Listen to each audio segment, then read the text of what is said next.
संगत यह वास्तव में उचित और न्याय संगत है कि हम अदृश्य ईश्वर सर्वशक्तिमान पिता का और उसके इकलौते पुत्र अपने प्रभु यीशु ख्रिस्त का हृदय तथा मन की पूर्ण भक्ति के साथ ऊंचे स्वर से गुणगान करें, क्योंकि उन्होंने हमारे लिए शाश्वत पिता को आदम का ऋण चुकाया है और अपना मूल्यवान रक्त बहाकर हमारे प्राचीन पाप का कलंक मिटा दिया है। यह वास्तविक पास का उत्सव है जिसमें सच्चा मेमना बलि चढ़ाया जाता है, जिसका रक्त भक्तों की चौखट को पवित्र करता है। यह वही रात है जिसमें तूने हमारे पूर्वज इस्राएल की संतति को मिस्र की गुलामी से निकाल कर उन्हें सूखे पांव लाल सागर पार कराया।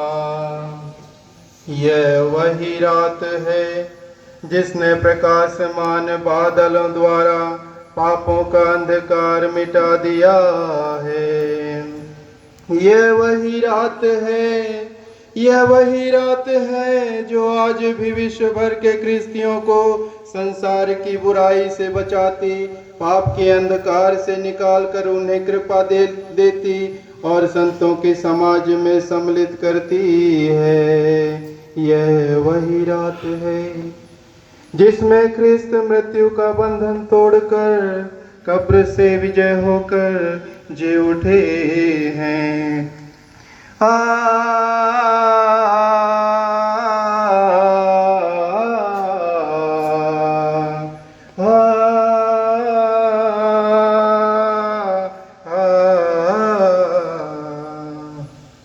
यदि हमें मुक्ति ना मिलती तो हमारे जन्म से क्या लाभ होता। हमारे प्रति तेरा दया पूर्व है, अकथनीय है तेरा प्रेम। दास को छुड़ाने के लिए तूने अपने पुत्र को समर्पित कर दिया। आदम का पाप इसलिए आवश्यक था कि वह ख्रिस्त की मृत्यु द्वारा नष्ट कर दिया जाए। जो इतने महान मुक्तिदाता के योग्य ठहराया। सचमुच धन्य है यह रात, यह जानती है कि किस समय और किस घड़ी ख्रिस्त मृतकों में से जी उठे हैं।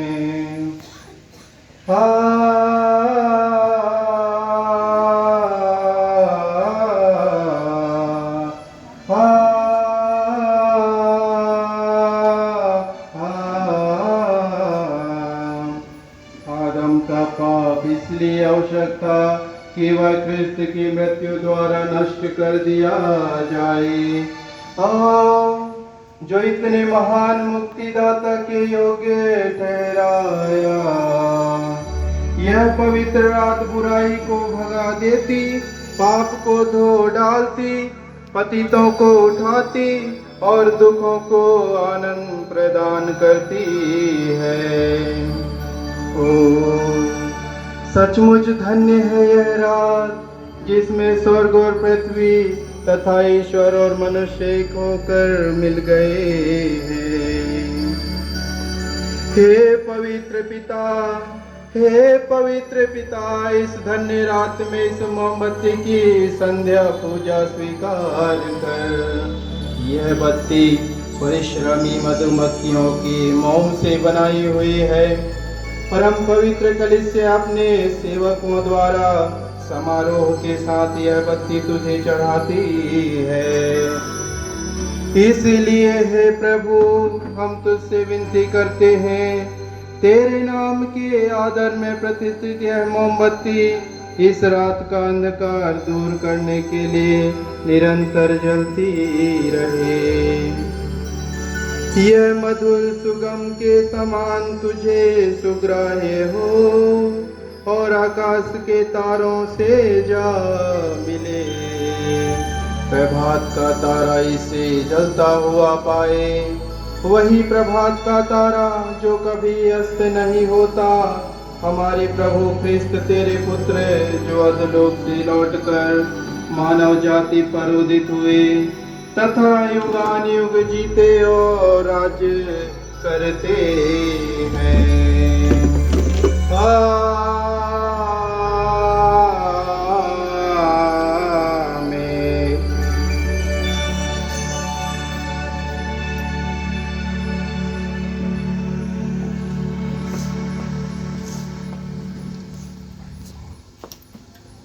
अब हम आज के इस समारोह के दूसरे भाग अर्थात शब्द समारोह में प्रवेश कर रहे हैं। शब्द समारोह के अंतर्गत सुसमाचार के अलावा कुल 4 पाठ पढ़े जाएंगे। महिमा गान के पूर्व प्रथम 3 पाठ पुराने व्यवस्थान से और महिमा गान के पश्चात चौथा पाठ नए व्यवस्थान से पढ़ा जाएगा। आज के सारे पाठ मानवीय मुक्ति की गाथा को बयां करते हैं। आज का पहला पाठ उत्पत्ति ग्रंथ के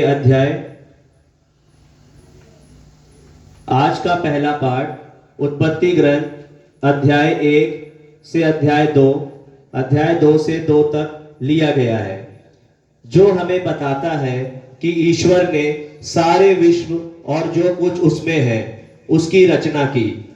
जो कुछ उसने बनाया उसको अच्छा लगा। इसके बाद उसने मनुष्य को अपने सदृश और अपने प्रतिरूप बनाया। फिर उसने यह कहकर उसे समस्त सृष्टि पर अधिकार दिया, फलो और फूलो, पृथ्वी पर फैल जाओ और उसे अपने अधीन कर लो। प्रिय भाई और बहनों, अब हम पास्का जागरण का समारोही शुभारंभ कर रहे हैं। आइए हम शांत मनोभाव से ईश्वर का वचन सुने। हम इस बात पर मनन करें कि ईश्वर ने किस तरह से प्राचीन समय में अपनी प्रजा इस्राएल का उद्धार किया और अब इस अंतिम दिनों में अपने पुत्र को हमारे मुक्तिदाता के रूप में भेजा है। हम प्रार्थना करें कि ईश्वर इस पास्का कार्य द्वारा सब मनुष्यों को पूर्ण मुक्ति प्रदान करें। अभी मोमबत्तियां बुझाएं। कृपया बढ़ जाएं।